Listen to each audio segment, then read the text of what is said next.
नाना अर्थात विजय फडणीस यांच्या दुसऱ्या ऋणधून या काव्यसंग्रहाचं प्रकाशन आज या ठिकाणी तुमच्या सर्वांच्या साक्षीने झालं असं जाहीर करतो.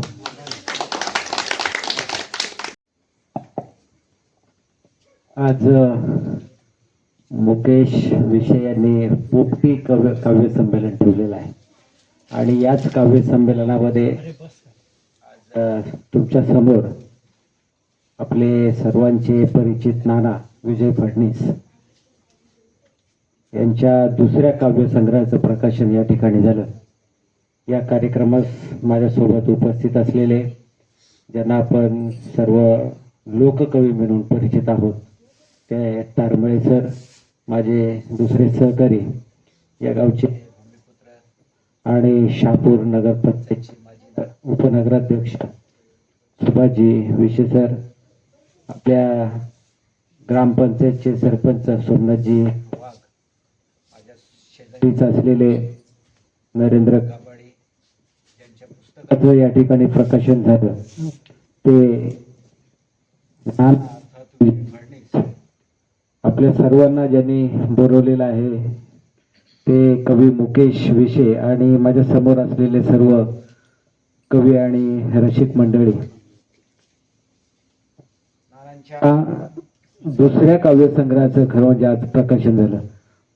पहिला काव्यसंग्रह शब्दांचे देव्हारे त्याचंही प्रकाशन शहापूर तालुक्यामध्ये झालं आणि त्या कार्यक्रमाला सुद्धा मी होतो. बघा, आपलं कुठलंही पुस्तक प्रकाशित म्हणजे तयार झालं की आपल्याला असं वाटतं की या पुस्तकाचं प्रकाशन पुण्याला व्हावं, मुंबईला व्हावं, ठाण्याला व्हावं, म्हणजे एखाद्या चांगल्या मोठ्या शहरामध्ये व्हावं असं आपल्याला वाटत असतं. नाना हे असे व्यक्तिमत्व आहे की जे ठाण्याला राहतात आणि त्यांच्या पुस्तकाचं प्रकाशन एका गावामध्ये होत आहे. म्हणजे गावाबद्दलची आस्था सुद्धा त्यांना किती प्रचंड प्रमाणामध्ये हे त्याच्यामधून दिसतं. पहिलं पुस्तक सुद्धा कोरोना काळामध्ये शहापूरमध्येच त्याचं प्रकाशन झालं, निसर्ग गार्डन मध्ये. नानांचा परिचय मुकेश विषयच्या माध्यमातूनच झाला. मी ज्यावेळी कवी संमेलन पहिलं आयोजित केलं होतं, 100 कवींचं कवी संमेलन होतं, त्यावेळी नाना स्वतः होते. नानाचं एकूणच तो परिचय झाल्यानंतर नानांना माझ्या लुकिंग चॅनलच्या वतीनं आचार्य आत्रे साहित्यिक पुरस्कार आम्ही त्यांना त्यावेळी जाहीर केला होता. मी दरवर्षी वेगवेगळ्या स्तरातील लोकांना पुरस्कार जाहीर करत असतो. तो कार्यक्रम मोठ्या पद्धतीचा होत असतो. मी असा माझा दावा पण नाही की मी ज्यांना ज्यांना पुरस्कार दिले ते सगळेच तितक्याच लेवलचे आहेत, परंतु नानांना ज्यावेळी पुरस्कार दिला नानांनी पुरस्कार स्वीकारला त्यावेळी मला मात्र मी 100% या ठिकाणी अभिमानानं सांगू शकतो की नानांनी तो पुरस्कार घेतला आणि त्या पुरस्काराची उंची वाढली. इतकं उत्तुंग व्यक्तिमत्व नाना आहेत. जे मगाशी तुम्ही सांगितलं की नाना आमच्यातले चिरतरुण आहेत, खरोखर चिरतरुण आहेत. आणि नानांचं हे पुस्तक तुम्ही वाचलं तर त्या पुस्तकामध्ये तुम्हाला वेगवेगळ्या पद्धतीच्या कविता दिसतील. त्या कवितेमध्ये तुम्हाला कधी वेदना दिसेल, कधी प्रेम दिसेल, कधी प्रेमविरह दिसेल, कधी प्रचंड हर्षोल्लास दिसेल, कधी वेदना दिसतील, कधी सल दिसेल, कधी आठवलता दिसेल. वेगवेगळ्या पद्धतीच्या कविता आहेत नानांच्या. आणि या सगळ्या कविता वाचल्यानंतर सकाळी ते दुपारी माझ्याकडे आले होते, थोडेसे 2-4 कविता मी त्यांच्या वाचल्या. पंढरीच्या पांडुरंगावर सुद्धा त्यांच्या कविता आहेत. आपल्याला पंढरीचा पांडुरंग जर बघायचा असेल तर आपल्याला आषाढी किंवा जी एकादशीची वारी आहे ती वारी करावी लागते आणि तिथं जाऊन पांडुरंगाचं दर्शन घ्यावं लागतं. नाना पंढरपूरला गेले नाहीत, परंतु नानांना पंढरीचा पांडुरंग आणि विठोबाई रखुमाई नित्यनेमाने भेटते. त्यांना त्यांच्या आईमध्ये रखुमाई दिसते, त्यांच्या वडिलांमध्ये त्यांना पांडुरंग दिसतो, त्यांना आरोग्य कर्मचाऱ्यामध्ये पांडुरंग दिसतो आणि परिचारिकेमध्ये रखुमाई दिसते. आणि त्यावेळी त्यांनी त्यांची जी कविता आहे त्या कवितेमध्ये त्यांनी ते सगळं मांडलेलं आहे की कशा पद्धतीची त्या कोरोना काळामध्ये कशी आपल्या संपूर्ण समाजाची अवस्था झाली आणि त्या अवस्थेमध्ये कसा पांडुरंग धावत होता आणि मग वेगवेगळ्या रूपामध्ये पांडुरंग त्यांना दिसत होता. म्हणजे तशा पद्धतीनं त्यांना कधी असं पंढरपूरला जावं आणि पांडुरंगाचं दर्शन घ्यावं म्हणजे तिथेच पांडुरंग आहे अशी जी आपली भूमिका आहे त्या भूमिकेच्या पलीकडे नाना आहेत. नानांना सगळ्या ठिकाणी जो जो काही काम चांगलं करतोय त्या त्या ठिकाणी त्यांना पंढरीचा पांडुरंग दिसतो. अशा पद्धतीच्या कविता आहेत. आणि विशिष्टच म्हणजे अष्टाक्षरी कविता लिहिणं इतकं काही सोपं नाही. बरं, लिहायचीच जशा पद्धतीनं मगाशी मुकेशने सांगितलं की ओढून ताडून पण लिहिता येतात, पण त्याच्यामध्ये आशय नसतो, नेमका आपल्याला काय मांडायचं आहे ते त्याच्यामध्ये नसतं आपल्या. आणि ती कविता वाचल्यानंतर आपल्याला लगेच लक्षात येतं की ही ओढून ताडून केलेली कविता आहे. आणि सगळाच काव्यसंग्रह त्या अष्टाक्षरामध्ये लिहायचं हे काही म्हणजे फार मोठं कठीण काम आहे, परंतु ते लिलया पेलण्याचं काम नानांनी केलेलं आहे. आणि म्हणून नानांची कविता किंवा नानांचा काव्यसंग्रह अतिशय उत्तम आहे. त्यांचं शब्दांचे देवारे पुस्तक जरी तुम्ही बघितलं तरी तुम्हाला त्यांच्या शब्दांचं सामर्थ्य, शब्दांची उंची कळेल. आणि हा इतका उंच व्यक्तिमत्व असणार आहे, म्हणजे ज्या पद्धतीने मगाशी मुकेशने सांगितलं की अगदी 2 जरी कविता आपण लिहिल्या ना तरी आपल्याला इतकं असं वाटतं की मी फार मोठा कवी आहे आणि मला कुठेतरी सन्मान मिळाला पाहिजे, मला चांगल्या व्यासपीठावर मला पुढे बोलवलं पाहिजे, अशा पद्धतीच्या वेदना कदाचित मीही त्याच्यामध्ये असेल असं आपल्याला वाटतं. परंतु नाना बघा, आता आपण जेवढी लोक जमलेलो आहोत ना त्याच्यामध्ये सगळ्यात जास्त वय नानांचं असेल, परंतु एवढं असून सुद्धा नाना सगळ्यांमध्ये आपल्यामध्ये तरुण आहेत.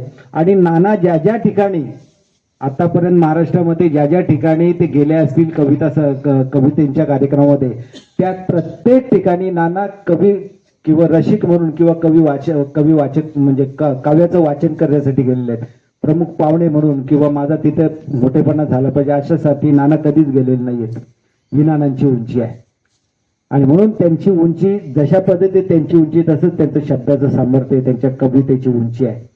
मग अशी आपण ज्यावेळी जेवणाचा कार्यक्रम चालू होता, जेवण संपल्यानंतर आपण काही गीतं ऐकली तर ती सगळी स्वरबद्ध केलेली, पण ती सगळी गाणी किंवा कविता या नानांनी लिहिलेल्या आहेत.